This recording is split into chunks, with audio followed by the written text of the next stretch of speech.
Good afternoon, welcome to business lunch. Global cues morning నుంచి బలహీనంగా ఉండడంతో మన మార్కెట్స్ ఇప్పటిదాకా నష్టాలను ట్రేడ్ అవుతున్నాయి. అయితే యూరోపియన్ మార్కెట్స్ స్వల్పంగా లాభాలతో ప్రారంభం కావడంతో మన మార్కెట్స్ నష్టాలు కొంత కట్ చేసుకుని రికవర్ అవుతున్నట్లుగా కనిపిస్తుంది. సెన్సెక్స్ ప్రస్తుతం 40 పాయింట్ల నష్టంతో ట్రేడ్ అవుతుంది, 17,688 రూపాయల దగ్గర, 88 పాయింట్ల దగ్గర. అలాగే నిఫ్టీ సుమారుగా 15 పాయింట్ల నష్టంతో ట్రేడ్ అవుతుంది, 5305 దగ్గర ట్రేడ్ అవుతుంది. ఫ్రంట్ లైన్ స్టాక్స్ లో majority of the stocks in fact నష్టాల నుంచి తేరుకున్నాయి. ప్రధానంగా టెలికాం, పవర్, హెల్త్ కేర్, అలాగే సెలెక్ట్ ఫార్మా స్టాక్స్ తో పాటు ఓఎన్జీసీ, మారుతి, బిహెచ్ఎల్, కేర్న్ ఇటువంటి స్టాక్స్ అన్ని లాభాల్లో ట్రేడ్ అవుతున్నాయి. నష్టపోయిన స్టాక్స్ లో రియల్టీ, మెటల్స్ అంటే హైబీటా స్టాక్స్ అంటాం మనం, realty, metals, technology, banking stocks ఇవన్నీ ఇండెక్స్ నష్టాల కారణంగా చెప్పుకోవచ్చు. స్టేట్ బ్యాంక్ ఆఫ్ ఇండియా సుమారుగా 25 రూపాయల నష్టంతో ట్రేడ్ అవుతుంది, 2330 దగ్గర. అలాగే entire Anil Dhirubhai Ambani group pack, ADAG pack లాభాల్లో ట్రేడ్ అవుతోంది.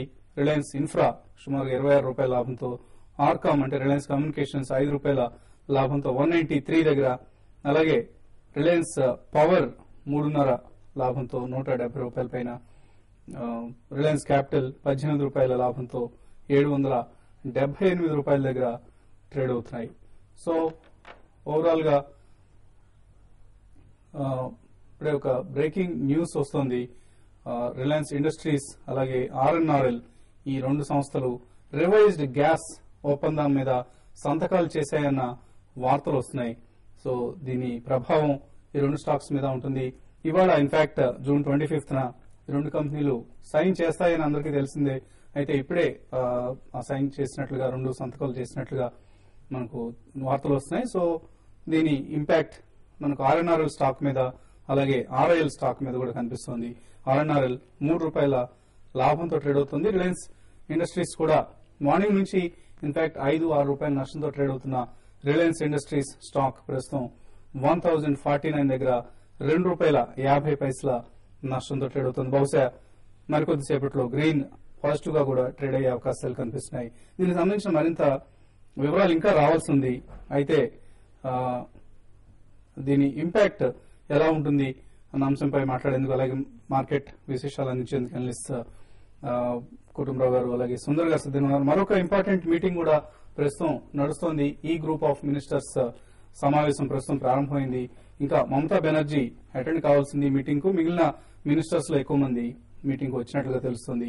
సో మమతా బహుశా పెట్రోల్ ధరల పెంపును వ్యతిరేకించే వారిలో ప్రథమ ముందు వరుసలో ఉండేవారిలో మమతా బెనర్జీ ఉంటారు. సో ఎటువంటి నిర్ణయాన్ని ఈ సమావేశం తీసుకుంటుంది అన్న అంశాన్ని కూడా మార్కెట్స్ చాలా కీలకంగా కీన్ గా పరిశీలిస్తున్నాయి. సో కుటుంబంలో ఓవరాల్ గా ఆర్ఎన్ఆర్ఎల్, ఆర్ఐఎల్, గ్యాస్ ప్యాక్ట్ బహుశా ఈ గ్రూప్స్ భవిష్యత్తును కొంతవరకు మలుపు తిప్పే అవకాశం ఉంది. ఎటువంటి ప్రభావం ఈ స్టాక్స్ పై ఉంటుంది ఈ నిర్ణయం ప్రభావం? ఒకటండి, ఇప్పుడే ఇది అనౌన్స్మెంట్ వచ్చిందనమాట. అంటే ఎక్స్పెక్టెడ్ అనౌన్స్మెంట్. ఎందుకంటే సుప్రీంకోర్టు 6 వీక్స్ లోపల సబ్మిట్ చేయమని చెప్పేసి ఆల్రెడీ చెప్పారు కాబట్టి ఆ టైం బౌండ్ గైడ్ లైన్ తోటి సబ్మిట్ చేస్తారని చెప్పేసి అని అనుకున్నాం. అయితే 2 ఇష్యూస్ ఇందులో చూడాలి, ఇంకా ఫుల్ డీటెయిల్స్ మనకు రాలేదు కాబట్టి. వాటిలో ఏంటంటే, ఒకటి ఎన్ని సంవత్సరాల వరకు ఇష్యూడ్ సప్లై ఉంటుంది, and second price anyway government fixation price పైన అగ్రీ అవ్వాలని చెప్పేసి సుప్రీంకోర్టు కూడా చెప్పింది కాబట్టి అరౌండ్ $4 ప్లస్ కి ఒప్పుకుంటారు. అయితే నెంబర్ ఆఫ్ ఇయర్స్ కి ఎంతకి ఇష్యూడ్ సప్లై ఉంటుంది, ఎలాకేషన్ ఎప్పుడు వస్తుంది. ఎందుకంటే ఆల్రెడీ చూసాం మనం, అనిల్ అంబానీ గారు వెళ్ళి మురళీ దేవరాన్ని కలవటం, స్పీడ్ గా ఎలాకేషన్ కావాలి అని చెప్పేసి. అయితే ప్రాజెక్ట్ పెట్టడానికి 6 months or 1 year ముందు ఎలాకేషన్ ఇస్తాము అని చెప్పనమాట. కాబట్టి ఈ ఇష్యూస్ పైన అందులో ఎట్లా ఉంది అగ్రిమెంట్లు అనేది చూసి దాన్ని బట్టే స్టాక్స్ రియాక్ట్ అవుతాయి అని చెప్పేసి అని అనుకుంటున్నా. More the number of years issued gas supply ఉంటే కనుక రిలయన్స్ ఇండస్ట్రీస్ కొంచెం వీక్ అవడానికి స్కోప్ ఉంటుంది. Lesser the number of years supply ఉండి బట్ ఎక్స్పీరియన్స్ ఎలాకేషన్ ఉంటే కనుక ఆర్ఎన్ఆర్ఎల్ బెనిఫిట్ అవుతుంది అనమాట. కాబట్టి ఆ 2 ఇష్యూస్ ని ఫైనల్ డీటెయిల్స్ అన్ని వచ్చిన తర్వాత అబ్జర్వ్ చేయమని చెప్పేసి చెప్తాను. But all in all RNRL కి ఒక బేస్ అంటూ ఫామ్ అయిందని చెప్పొచ్చు. రీసెంట్ సుప్రీంకోర్టు జడ్జిమెంట్ తర్వాత స్టాక్ ఏదైతే 50 రూపీస్ దగ్గర నుంచి తిరిగి ఫ్రెష్ ర్యాలీ స్టార్ట్ అయిందో, నేను అనుకుంటాను that will be the bigger base, and now 62 will be the bigger base అని చెప్పి అనుకుంటున్నాను. ఆర్ఎన్ఆర్ఎల్ ప్రస్తుతం 6% లాభపడింది. అలాగే రిలయన్స్ ఇండస్ట్రీస్ షేర్ కూడా ₹4 ఇన్ఫాక్ట్ పెరుగుతూనే ఉంది. ఇది ₹4.5 లాభంతో ట్రేడ్ అవుతుంది. 1056 దగ్గర ట్రేడ్ అవుతుంది. అలాగే RNRL ఒక స్టేట్మెంట్ లో అడగడం జరిగింది గవర్నమెంట్ ను సాధ్యమైన త్వరగా నేచురల్ గ్యాస్ అలొకేషన్ ప్రక్రియను పూర్తి చేయమని కూడా RNRL to request government of India to expedite natural gas allocation అంటూ ఒక వార్త వస్తుంది. సో ముఖ్యంగా ఈ రెండు స్టాక్స్ లీడ్ చేసినట్లు కనిపిస్తోంది ఇండెక్స్ మూవ్మెంట్స్ ను.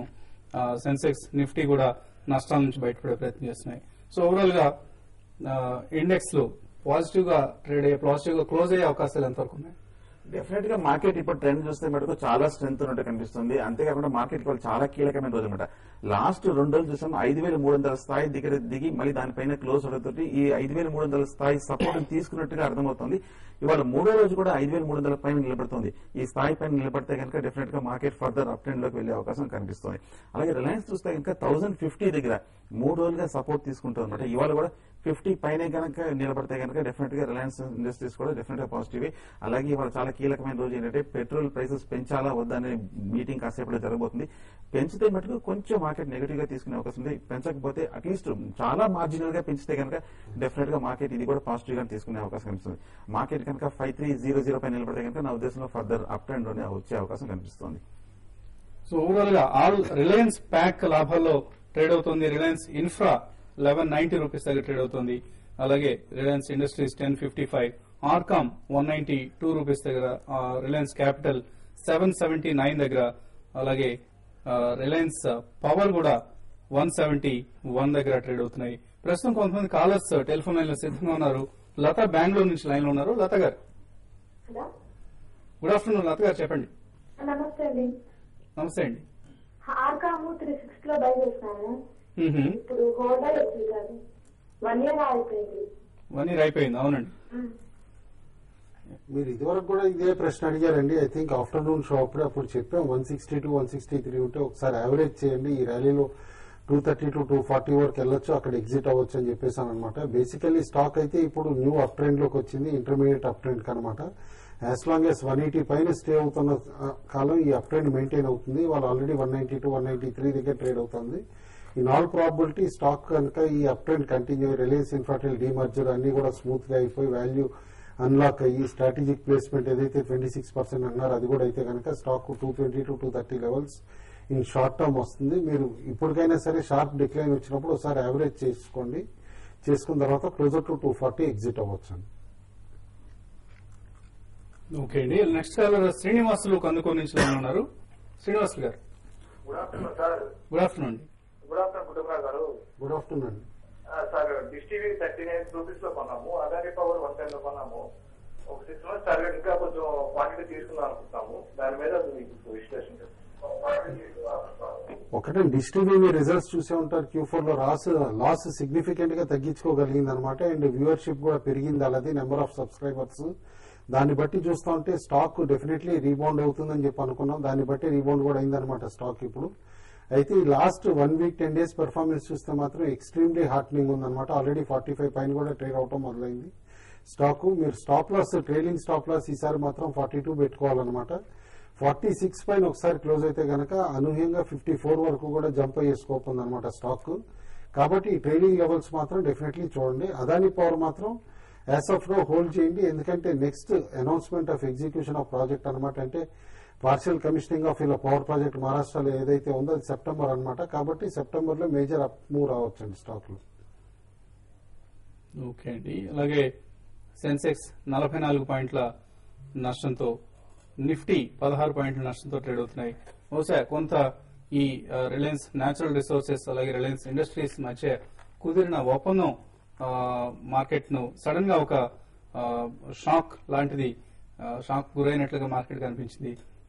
ఒకసారిగా షేర్ ప్రైసెస్ పెరిగినప్పటికీ ఇప్పుడు కొంత మళ్లీ తిరిగి రెడ్యూస్ అవుతున్నాయి.